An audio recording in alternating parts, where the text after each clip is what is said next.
On the EU side, we will loan 90 billion euros to Ukraine to fund state functions and defense for the next 2 years. We are also advancing the 20 sanctions package and aim to finalize it next month. Putin will only take negotiations seriously if we make him. Today, we also spoke about European defence. We know that Russia's ambitions go beyond Ukraine. To keep our countries and people safe, Europe must further improve its defence readiness. Here, Germany also plays a key role as the lead nation for 5 priority capability areas, and I want to thank Minister Pistorius for this. Boosting European defence readiness is not about duplicating what NATO does, but it's about making Europe stronger within NATO. I also want to touch on the state of transatlantic relations, which has been much of a subject recently. The United States is an indispensable ally, but it's also clear that our relations are not as good as they used to be. In every alliance... Minister, you mentioned Greenland, Arctic security. Should there be a joint mission within the alliance to enhance Arctic security? And what could Germany's contribution be to that? On Greenland and the Arctic. We also discussed this, and we are aware that Russia's hegemonic ambitions and claims to power and influence are not limited to Ukraine or NATO's eastern flank. Russia is remilitarizing. And not just for 2 or 3 years, the Arctic.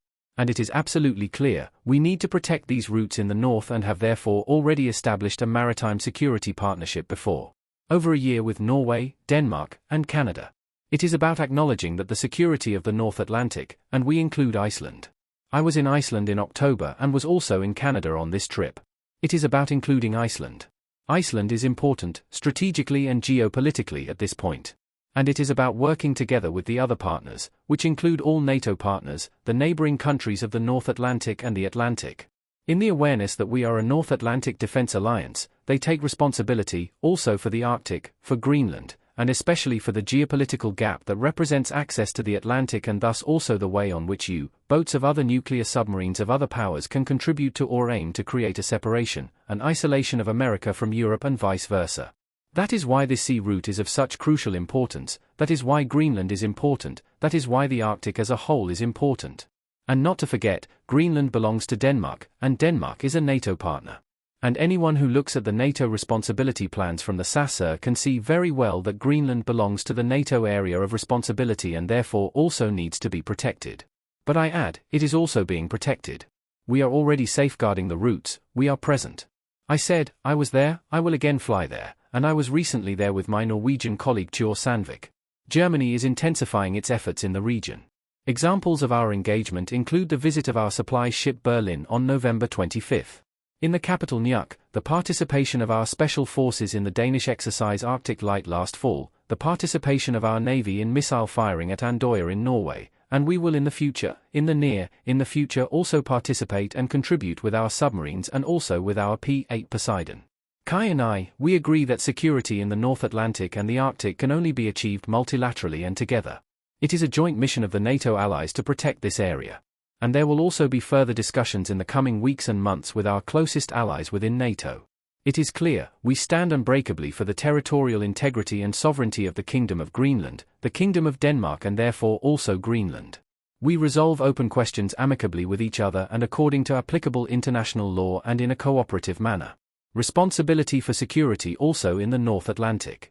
Some analysts are speculating that the U.S. administration could seek to condition its continued support for Ukraine or for the further support and security guarantees in Europe on concessions in other strategic areas, including its demands to own Greenland, as the U.S. president puts it.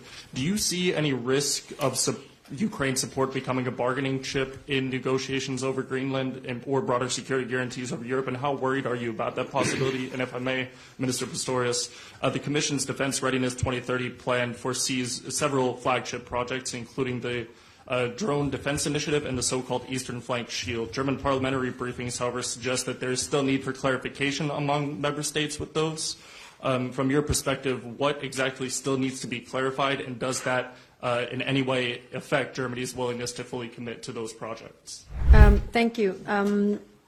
So on Ukraine, of course, we are discussing the security guarantees, and like we have been discussing in the Coalition of the Willing, is that these security guarantees really have to be tangible, how it works in practice, and that they are not withdrawn. Of course, we can't speak on behalf of U.S. administration what decisions they are making. What I want to stress here is that right now the majority of the support to Ukraine is coming from Europe, and also European countries have been discussing what are the security guarantees provided to Ukraine.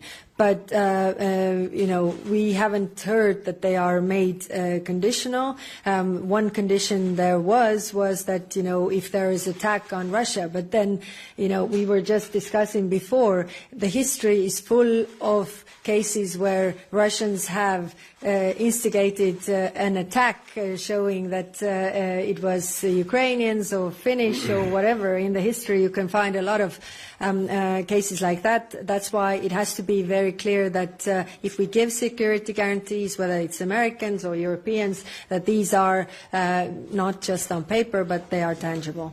We are committed to those projects and the idea within it and the objectives, but at the same time we need to make clear that air defense is a matter of national sovereignty.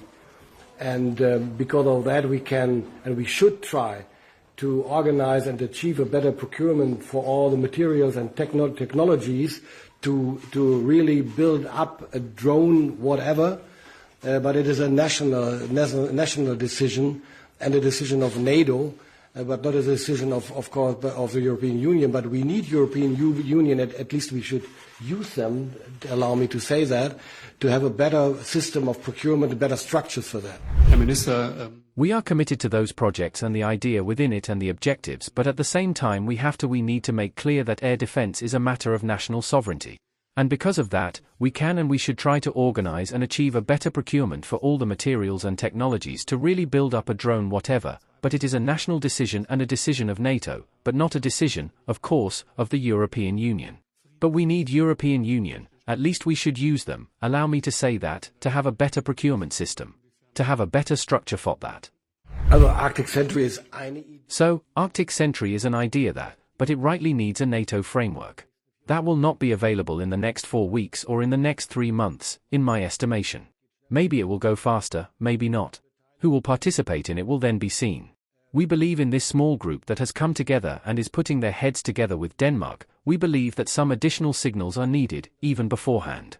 By the way, always in coordination with the Americans, so that is clear.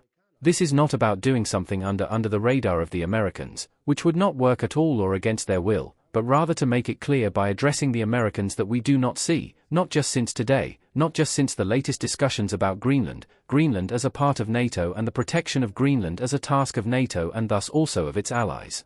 To document this, we want to continue engaging in exercise scenarios, in deployments, in port visits, in surveillance flights, but in coordination with or preferably even with the involvement of the American armed forces. Thank you. The problem is that we don't have ceasefire. Right now, there's nothing to monitor. But in the Coalition of the Willing, of course, we are preparing also on the European side what we can bring to the table. We already have the military mission training Ukrainian soldiers, and we can extend that mandate also to do the training on Ukrainian soil. We also have the civilian mission to help Ukrainian to reform their defense forces and help with the capacity building.